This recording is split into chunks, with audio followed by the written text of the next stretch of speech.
Climax வந்து சிரிச்சு சிரிச்சு வயிறு புண்ணாயிருக்கு. இந்த 10 நிமிஷம் கிளைமேக்ஸ்ல திடீர்னு பார்த்தா ஒரு கதாநாயகன் வராரு. யாரு இந்த படத்துல முக்கியமா குறிப்பிட வேண்டியது சண்டி இயக்குனர் ராஜசேகர். பின்னி படல் எடுத்திருக்காரு. அப்படியே அதிரி புதிரியா இருக்கு கிளைமேக்ஸ். அந்த அளவுக்கு அது காரணம். என்னை வாழ வைத்துக் கொண்டிருக்கும் யூடியூப் சேனல் நேயர்களுக்கு நன்றியும் வணக்கமும். பேப்பர் வெயிட் சேனல் நேயர்களே, இப்போது நாம் பார்க்க போவது கேங்கர்ஸ் படத்தின் திரை விமர்சனம்.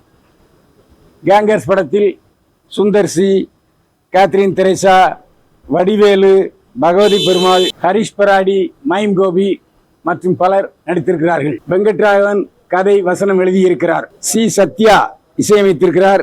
இ கிருஷ்ணசாமி ஒளிப்பதிவு செய்திருக்கிறார். பிரவீன் ஆண்டனி எடிட்டிங் செய்திருக்கிறார். குருராஜ் கலையரங்க நிர்மாணங்களை வைத்திருக்கிறார். பிருந்தா, தீனா ஆகியோர் நடனம் அமைத்திருக்கிறார்கள். ராஜசேகர் சண்டமைத்திருக்கிறார். இந்த படத்தை ஏசி சண்முகம், ஏசிஎஸ் அருண்குமார் தயாரித்திருக்கிறார்கள். திரைக்கதை அமைத்து இயக்கியவர் சுந்தர் சி. இந்த படத்தில் என்ன விசேஷம்னா, ஒரு அமைச்சர் 100 கோடி ரூபாயை ஒரு இடத்தில் பதுக்கி வைத்திருக்கிறார். அது சுந்தர் சி கும்பலுக்கு தெரிய வருகிறது. எப்படி தெரிய வருதுன்னா, ஒரு பள்ளிக்கூடத்தில் தொடர்ந்து நடந்து கொண்டிருக்கின்றன. ஒரு பெண், ஒரு மாணவி கடத்தப்பட்டு கொலை செய்யப்படுகிறாள். மாடியிலிருந்து ஒரு மாணவன் தூக்கி வீசப்படுகிறான். இதையெல்லாம் கண்டுபிடிப்பதற்கு ஒரு உடற்பயிற்சி ஆசிரியராக சேருகிறார் சுந்தர் சி. அவருக்கு துணையாக அந்த பள்ளிக்கூடத்தில் உடற்பயிற்சி ஆசிரியராக இருக்கிற வடிவேலு துணை புரிகிறார். வடிவேலு ஆசையை காட்டுகிறார். யாருக்கெல்லாம்? வடிவேலு, பகவதி பெருமாள் ஆகியோருக்கு ஆசை காட்டுறார். இந்த பாரு, 100 கோடி ரூபாயை நாம் அந்த இடத்துல இருந்து கண்டுபிடிச்சி கடத்திட்டோம்னா நம்ம எல்லாரும் ஷேர் பண்ணிக்கலாம் அப்படின்னு சொல்கிறாரு. 3 சாவியை ஏற்கனவே சுந்தர்சி எடுத்திருப்பார். ஒரு சாவி ஹரிஷ் பராடியில் இருக்கும். ஹரிஷ் பராடி யாருன்னா அமைச்சருடைய தம்பி. அவர் தான் அதை மறைச்சி வச்சுருப்பார். ஏன்னா தம்பிக்கிட்ட அமைச்சர் கொடுத்து வச்சுருப்பார். பள்ளிக்கூடத்தில் நடக்கிற காமெடி, ஆக்ஷன், கண்டுபிடிப்புகள், சஸ்பென்ஸு, யார் என்ன ஏதுங்கிறத கண்டுபிடிக்கிறது தான் கதை. அதாவது இதில் வந்து கேங்ஸ்டர்களாக வர்ற எல்லாருமே காமெடி வில்லன்கள். ரொம்ப தமாஷா இருக்குது. கேத்ரின் தெரேசா தனி கதாநாயகி. சும்மா வெளுத்து கட்டிக்க பொதுவாக படங்களில் சுந்தர் சி படங்களில் நிறைய நாயகிகள் நடிப்பாங்க. குறைஞ்சபட்சம் 3 கதாநாயகிகள் நடிப்பாங்க.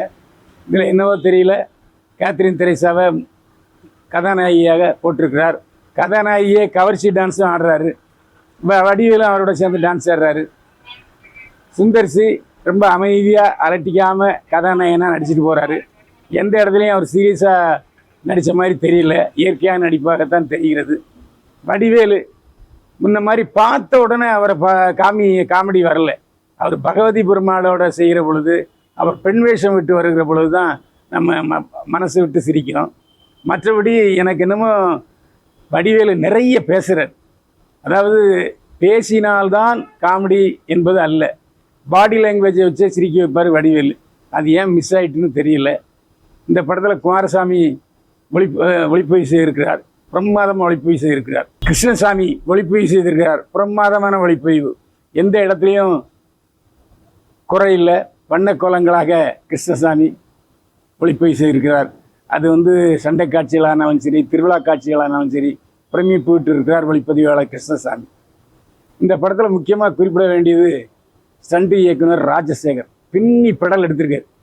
அதாவது ஒவ்வொரு சீனும் நம்மளை வந்து அப்படியே, அதாவது ஒரு ஆக்ஷன் காட்சியை ரொம்ப காமெடியாக, கிளைமேக்ஸ் வந்து சிரித்து சிரித்து வயிறு புண்ணாயிருக்கு.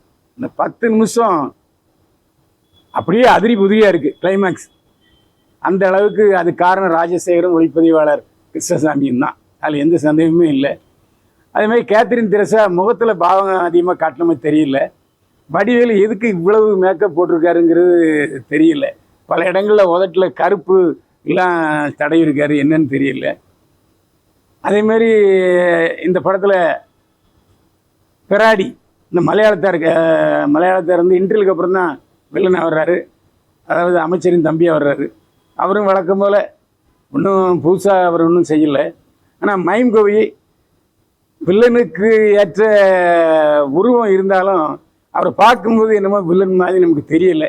பட் எனிவே மைம் கோவி நான் ஒரு வில்லத்தனத்தை அவரால் முடிஞ்ச அளவுக்கு அவர் பண்ணியிருக்காரு. அதில் எந்த சந்தேகமே இல்லை. பகவதி பெருமாள் அந்த முண்டக்கண்ணை வச்சு சூப்பர் நகைச்சுவை பண்ணியிருக்காரு. இந்த படத்தில் நகைச்சுவை என்று சொன்னால் அது பகவதி பெருமாள் பிரமாதமாக பண்ணியிருக்காரு. அதில் எந்த சந்தேகமும் இல்லை. பகவதி பெருமாளுடைய திறமை இந்த படத்துக்கு கைத்தட்டல் வாங்க வைக்கிறது. இனிமேல் பகவதி பெருமாளை பல படங்களில் காமெடி சீனில் பார்க்கலாம். அதுமாதிரி இந்த படத்துக்கு இசை சி சத்யா பின்னணி இசை ஸ்கோர் பண்ணியிருக்காரு. பாடல் அந்த குத்துப்பாட்டு அப்படியே தெலுங்கு பாட்டு கேட்ட மாதிரியே இருக்குது. மற்றபடி லவ் மெலடிஸ்லாம் அவ்வளோ பெருசாக இல்லை. ஆனால் பின்னணி இசையில் ஸ்கோர் பண்ணியிருக்காரு சி சத்யா. அதில் எந்தவித மாற்றமும் இல்லை. நடன காட்சி அமைத்திருப்பவர்கள் பிருந்தா தீனா.